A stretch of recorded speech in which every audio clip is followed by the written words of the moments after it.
Hello everyone and welcome back to our very own YouTube channel CA Dreamers. This is our part 3 of topic Fraud and Responsibilities of Auditor.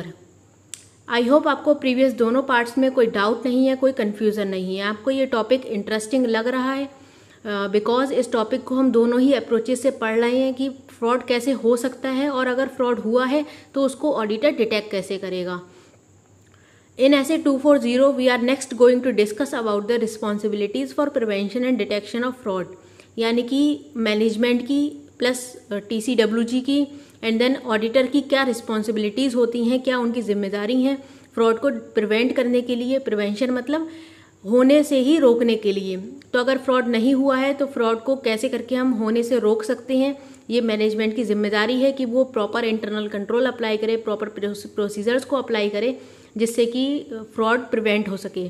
अगर fraud हो गया है तो फिर उसको करना होता है डिटेक्ट. तो डिटेक्ट करने की जिम्मेदारी जितनी मैनेजमेंट की है उतनी ही ऑडिटर की भी होती है कि वो फ्रॉड को डिटेक्ट करे जिससे कि वो फाइनेंशियल स्टेटमेंट्स पर जो उसका सोल ऑब्जेक्टिव है to present a true and fair view on financial statements वो व्यू प्रेजेंट कर सके. Now next let's discuss about the primary responsibility. यानी कि अब प्राइमरी रिस्पॉन्सिबिलिटी किसकी होती है, जो सोल रिस्पॉन्सिबिलिटी है वो किसकी है. The primary responsibility for the prevention and detection of fraud rest with both TCWG and the management. जो प्राइमरी रिस्पॉन्सिबिलिटी है, जो सुपीरियर रिस्पॉन्सिबिलिटी है वो सबसे पहले होती है मैनेजमेंट की और फिर होती है TCWG की. यानी कि मैनेजमेंट और TCWG दोनों ही प्राइमरली रिस्पॉन्सिबल हैं फ्रॉड को प्रिवेंट करने के लिए और डिटेक्ट करने के लिए. To ensure prevention of fraud, prevention of fraud को एंश्योर करने के लिए, सुनिश्चित करने के लिए management must have a commitment to create a culture of honesty and ethical behaviour. Management ये कमिट करे, ये शपथ ले कि वो एक ऐसा एटमॉस्फेयर क्रिएट करेगा, एक ऐसा इन्वायरमेंट क्रिएट करेगा विद इन द एंटिटी जिसमें कि ऑनेस्टी होगी और एथिकल बिहेवियर होगा. क्योंकि जब तक ये दोनों चीज़ें नहीं हैं तब तक आप गारंटी नहीं ले सकते कि ऑर्गेनाइजेशन में फ्रॉड नहीं होगा. अगर कोई डिसऑनेस्ट है, कोई एथिकल बिहेवियर को अप्लाई नहीं करता है, एथिकल बिहेवियर नहीं मानता है, तो फिर वो व्यक्ति फ्रॉड कर सकता है, वो व्यक्ति डिसऑनेस्ट हो सकता है ऑर्गेनाइजेशन के लिए. तो सबसे पहले तो मैनेजमेंट को ही ये कमिटमेंट लेनी होगी, मैनेजमेंट को ही ये शपथ लेनी होगी कि वो जो भी काम करेंगे वो पूरी ऑनेस्टी के साथ प्लस एथिकल बिहेवियर्स को अप्लाई करते हुए करेंगे.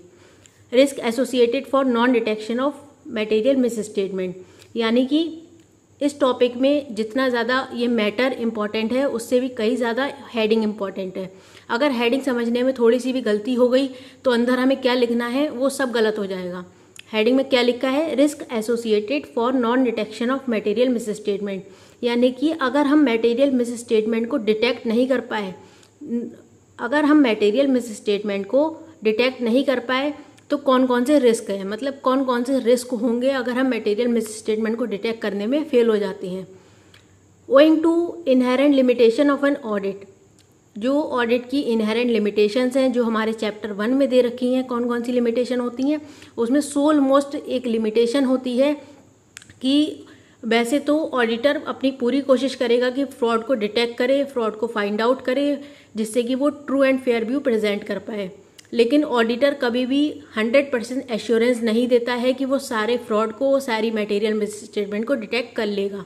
क्योंकि फ्रॉड जो होता है वो बहुत ज़्यादा सोफेस्टिकेटेड तरीके से, बहुत ज़्यादा एक स्ट्रक्चर्ड तरीके से फ्रेम किया जाता है जिससे कि कोई भी उसको फाइंड आउट ना कर पाए इजीली. इसीलिए ऑडिटर का ऑब्जेक्टिव होता है कि वो एक रीजनेबल एश्योरेंस प्रोवाइड करेगा, ना कि एब्सोल्यूट एश्योरेंस मांगी जाती है ऑडिटर से. ऑडिटर कभी भी 100% एश्योरेंस की गारंटी नहीं देता है कि मैंने अगर इन फाइनेंशियल स्टेटमेंट्स का ऑडिट कर लिया है तो इन फाइनेंशियल स्टेटमेंट में कोई भी मिस्टेक, कोई भी मिस स्टेटमेंट, कोई भी मिस रिप्रेजेंटेशन नहीं मिलेगी. ऐसा ऑडिटर नहीं कहता है और ना ही उससे कहलवाया जाता है. बस ऑडिटर अपनी एक रीजनेबल एश्योरेंस प्रोवाइड करता है कि जितने एविडेंसेस, जितने रिसोर्सेज मुझे प्रोवाइड करे गए थे उसके हिसाब से मैंने जो इन्फॉर्मेशन, जो रिपोर्ट इशू करी है वो रिपोर्ट 100% करेक्ट है. उस रिपोर्ट के अकॉर्डिंग कोई भी फ्रॉड अब नहीं बचा है. तो क्या कहा है कि owing to inherent limitation of an audit. जो ऑडिट की इनहेरेंट लिमिटेशन है यानी कि जो लिमिटेशन ऑडिट में व्याप्त होती है, देयर इज अनअवॉइडेबल रिस्क. क्या इनहेरेंट लिमिटेशन है कि अनअवॉइडेबल रिस्क होता है जिसको आप अवॉइड कर ही नहीं सकते हैं। That some material misstatement of the financial statement,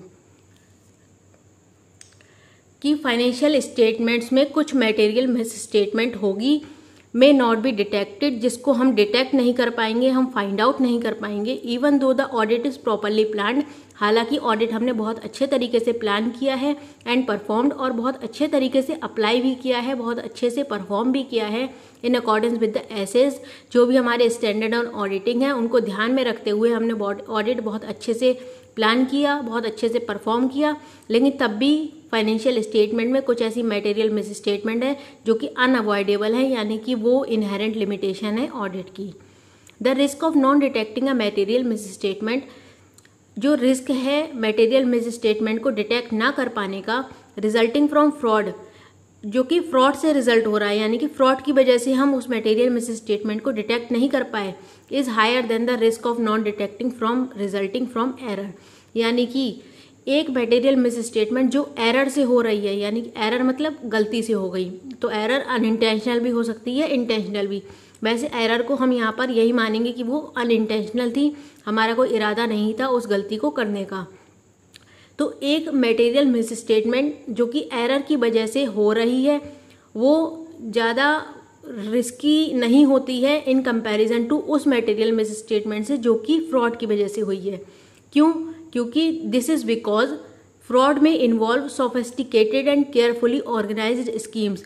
fraud जो होता है वो इंटेंशनली किया जाता है, आप बहुत सारे तरीके अप्लाई करेंगे, बहुत सारे प्रोसीजर्स अपनाएंगे जिससे कि आपका फ्रॉड ना पकड़ा जाए। आप एक सोफिस्टिकेटेड और केयरफुल ऑर्गेनाइज्ड स्कीम अप्लाई करेंगे, डिज़ाइन करेंगे जिससे कि आपकी जो गलती है, आपकी जो चोरी है वो ना पकड़ी जाए। जबकि जो एरर है वो तो हम इंटेंशनली कर रहे होते हैं, हमें पता ही नहीं होती है कि हमसे गलती हो गई है, तो हम उसको छिपाने की भी कोई कोशिश नहीं करेंगे, कुछ भी हम उसमें स्ट्रक्चर्ड स्कीम नहीं अप्लाई करेंगे जिससे कि वो गलती किसी के सामने ना है। तो जो रिस्क होता है मटेरियल मिस स्टेटमेंट को डिटेक्ट ना कर पाने का, वो फ्रॉड के केस में ज़्यादा होता है जबकि एरर के केस में कंपैरेटिवली कम होता है। The risk of the auditor non detecting of material misstatement, जो रिस्क है ऑडिटर का कि वो मटेरियल मिस स्टेटमेंट को डिटेक्ट नहीं कर पाएगा, resulting from management fraud is greater than for employee fraud. तो जो मैनेजमेंट के द्वारा किया गया फ्रॉड है वो ज़्यादा रिस्कियर होता है देन जो एम्प्लॉय के द्वारा किया गया फ्रॉड है। ऐसा क्यों है? दिस इज़ बिकॉज मैनेजमेंट जो होता है वो डायरेक्टली या इनडायरेक्टली मैनिपुलेट कर सकता है अकाउंटिंग रिकॉर्ड्स को या present fraudulent financial reporting information को। अब देखिए समझिए, यहाँ पर दो बातें कही गई कि जो रिस्क है फ्रॉड की वजह से होने वाला रिस्क ज़्यादा होता है, जबकि जो एरर की वजह से रिस्क होता है मटेरियल मिस स्टेटमेंट का वो कंपैरेटिवली कम होता है। उसके बाद में एक बात कही गई कि जो मैनेजमेंट के द्वारा फ्रॉड किया जाता है वो ज़्यादा रिस्की होता है, मतलब कि ये ज़्यादा चांसेस होते हैं कि मैनेजमेंट ने अगर फ्रॉड किया है तो ऑडिटर उस फ्रॉड को नहीं पकड़ पाएगा, जबकि अगर एम्प्लॉयज़ ने कोई फ्रॉड किया है तो चांसेस हैं कि ऑडिटर उस फ्रॉड को पकड़ लेगा। ऐसा क्यों? क्योंकि मैनेजमेंट को बहुत अच्छे से पता होता है कि वो कौन सी पॉलिसीज़ फ्रेम कर रहा है, किस तरीके से पॉलिसीज़ को फ्रेम कर रहा है। उसको बहुत अच्छे से पता होता है कि हमारे इंटरनल कंट्रोल में कहाँ पर वीकनेस है, कहाँ पर लूप होल्स हैं जिनका हम फ़ायदा उठा सकते हैं या फिर हम अपनी फाइनेंशियल रिपोर्टिंग को फ्रॉडुलेंट करने के लिए यूज़ कर सकते हैं।